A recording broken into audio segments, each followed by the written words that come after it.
गोवा के night club में आधी रात 25 लोग हुए जलकर राख। और अब पुलिस ने इस अग्निकांड के पीछे जो खुलासा किया है वो सुनकर आप किसी भी नाइट क्लब में जाने से पहले 1000 बार सोचेंगे जरूर। आदाब, नमस्कार, Sat Shri Akal, peace to be with you दोस्तों। मेरा नाम है जुनैद भट्टी और आप देख रहे हैं द न्यूज फीवर। गोवा से एक ऐसी दिल दहला देने वाली घटना निकल कर आ रही है जिससे सुनकर आपके पैरों तले जमीन खिसक जाएगी। जो भी इस मंजर को देख रहा है उसके होश उड़ जा रहे हैं, क्योंकि ये मंजर ही कुछ ऐसा है। जी हाँ, ये घटना निकल कर आई है गोवा से। गोवा एक ऐसी जगह है जहां पर देश के कोने कोने से लोग घूमने के लिए जाया करते हैं। गोवा सबसे बड़ा विजिटिंग प्लेस माना जाता है। लोग यहाँ पर गर्मियों की छुट्टी में कह लीजिए या फिर त्योहार की छुट्टी में कह लीजिए या फिर किसी भी तरीके की छुट्टी हो, लोगों के मन में जो सबसे पहले घूमने की जगह आती है वो गोवा है। जी हाँ, क्योंकि लोगों के दिमाग में एक ऐसी चीज बनी हुई है कि घूमने के लिए जाना है तो गोवा चले जाओ। गोवा के अंदर बीचेस हैं, नाइट लाइफ वहाँ की बहुत अच्छी मानी जाती है, वहाँ पे नाइट क्लब्स हैं, आप वहाँ जाके एंजॉय कर सकते हैं, वहाँ जाके आप ड्रिंक कर सकते हैं या फिर बहुत कुछ कर सकते हैं। ऐसे ही यहाँ पर इस वक्त भी बहुत सारे पर्यटक घूमने के लिए आए हुए हैं। गोवा के अंदर बहुत सारे विजिटर्स घूमने के लिए आए हुए हैं और नाइट क्लब्स भी धड़ल्ले से यहाँ पर चल रहे हैं। जी हाँ, वो बात अलग है कि नाइट क्लब्स को लाइसेंस मिला है या फिर नहीं मिला है, वहाँ पर अग्निशमन की सारी व्यवस्था है या फिर नहीं है, वहाँ पर इमरजेंसी गेट है उस क्लब के अंदर या नहीं है, ये किसी को पता हो या ना पता हो। जी हाँ, लोग लेकिन क्लब्स में जरूर जा रहे हैं और क्लब्स में जाके खूब एंजॉय कर रहे हैं, ड्रिंक कर रहे हैं, डांस कर रहे हैं, बिना किसी चिंता की, किसी भी तरीके की उन्हें फिक्र ही नहीं है। जी हाँ, ऐसे ही यहाँ पर एक नाइट क्लब है जिसका नाम है ब्रिक बाय रोमियो लेन। यहाँ पर भी लोग आए हुए थे रात के करीब 12 बज रहे थे और लोग ड्रिंक कर रहे थे, डांस कर रहे थे, खूब एंजॉय कर रहे थे। यहाँ पर फैमिलीज भी थी, फ्रेंड्स भी थे, काफ़ी तरीके के लोग थे और देश के अलग अलग कोने से लोग यहाँ पर आए हुए थे। लोग डांस कर रहे थे आराम से, लोगों के हाथ में ड्रिंक के ग्लासेस थे। लेकिन अचानक से इसी बीच कुछ ऐसा होता है जो इन लोगों ने कभी भी अपने सपने में भी नहीं सोचा था। जी हाँ, अचानक से एक बहुत तगड़े, बहुत भयंकर विस्फोट की आवाज़ आती है। जो क्लब के बाहर लोग थे, जो क्लब के आसपास लोग थे, शुरुआत में तो उन्हें समझ में ही नहीं आता है कि आखिर ये हुआ क्या है। जी हाँ, लोगों को समझ नहीं आता है कि इतनी तेज आवाज़ ये क्लब के अंदर से कैसी आई है। लेकिन अचानक से क्लब के अंदर से धुआं दिखना शुरू हो जाता है तो लोग समझ जाते हैं कि क्लब में जरूर कुछ ऐसा हुआ है जो नहीं होना चाहिए था।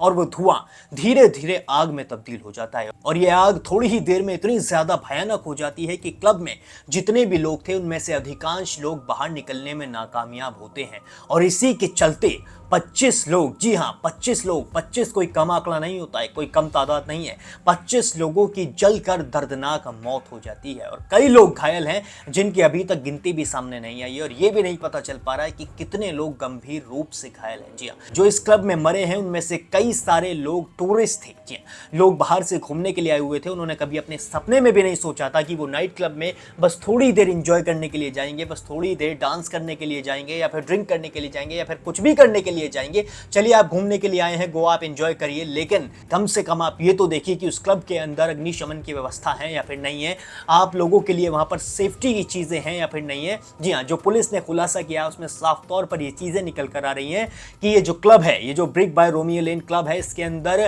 फायर सेफ्टी की किसी भी तरीके की सुविधा नहीं थी। जी हाँ, इसे जो एनओसी मिल गई, इसे जो परमिट मिल गया क्लब चलाने का, वो ऐसे ही मिल गया। और पुलिस ये तो कहती हुई नजर आ रही है कि इस क्लब पे जांच बिठाई जाएगी, इस क्लब के मालिक से पूछा जाएगा कि किस तरीके से आप इस क्लब को चला रहे थे। आपके क्लब के अंदर एक इमरजेंसी गेट भी नहीं है। चलिए, क्लब के मालिक से पूछताछ तो ठीक है, क्लब पे जो जांच बैठनी चाहिए वो भी ठीक है, लेकिन उन लोगों का क्या जिन्होंने इस क्लब वाले को, इस क्लब को एनओसी दी, इस क्लब को परमिट दिया चलाने का, बिना सेफ्टी रीजंस के, बिना किसी इमरजेंसी डोर के, बिना ऐसे किसी भी तरीके से क्लब को चलाने के लिए अनुमति दे दी गई। इसीलिए म्युनिसिपल बोर्ड पर, उन अधिकारियों पर जरूर जांच बैठनी चाहिए जिन्होंने ऐसे ही बिना किसी सेफ्टी रीजन के, बिना किसी चीज के इन्हें परमिट दे दिया और ये धड़ल्ले से अपने क्लब को चला रहे थे और लोग इसमें धड़ल्ले से आ भी रहे थे। जी हाँ, बेसमेंट में दम घुटने की वजह से अधिकांश लोगों की जान गई है और जिन लोगों की जान गई है उनमें कई सारे क्लब के स्टाफ में से भी लोग शामिल हैं और कई सारे टूरिस्ट भी शामिल हैं। पहले शुरुआत में इन लोगों की जो संख्या थी, जो मरने वालों की संख्या थी, वो 23 थी, लेकिन अब 25 हो चुकी है। और इसी इतने बड़े कांड को देखते हुए उसी वक्त घटना स्थल पर यहाँ पर प्रमोद सावंत भी पहुंचे। गोवा के सीएम प्रमोद सावंत भी यहाँ पर पहुंचे और उनका क्या कहना है आप ये सुनिए। इस तरह का इंसिडेंट्स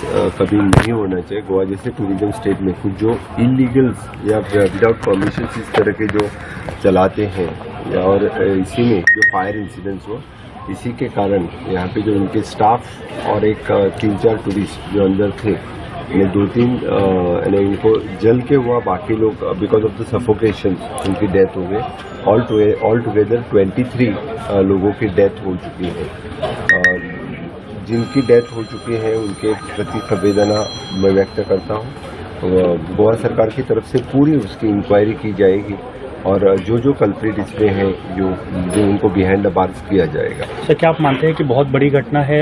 पिछले 5 सालों में इस तरह की घटना कभी नहीं हुई थी। गोवा के हिस्ट्री में इस तरह का टूरिज्म लेवल पे इंसिडेंट होना ही बहुत बड़ी घटना है। दोस्तों सुना आपने, प्रमोद सावंत ने भी साफ तौर पर कह दिया है कि क्लब के अंदर फायर सेफ्टी की जो चीजें थी वो बिल्कुल भी सही नहीं थी। फायर सेफ्टी की किसी भी तरीके की चीज इस क्लब के अंदर पाई नहीं गई है, ना ही इसके अंदर इमरजेंसी डोर है और ये क्लब ऐसे ही बस चलाया जा रहा था। लोग यहाँ पर आ रहे थे, लोगों की जिंदगियों से ये क्लब वाले खेल रहे थे, लोगों की जिंदगी से म्युनिसिपल बोर्ड इस वक्त खेल रहा था। जी हाँ, अब आप सुनिए कि इस जगह के विधायक माइकल लोगो का क्या कहना है। I'm actually disturbed because of the whole thing. I won't be able to talk more. I already spoke inside. How many casualties? 23 casualties are there.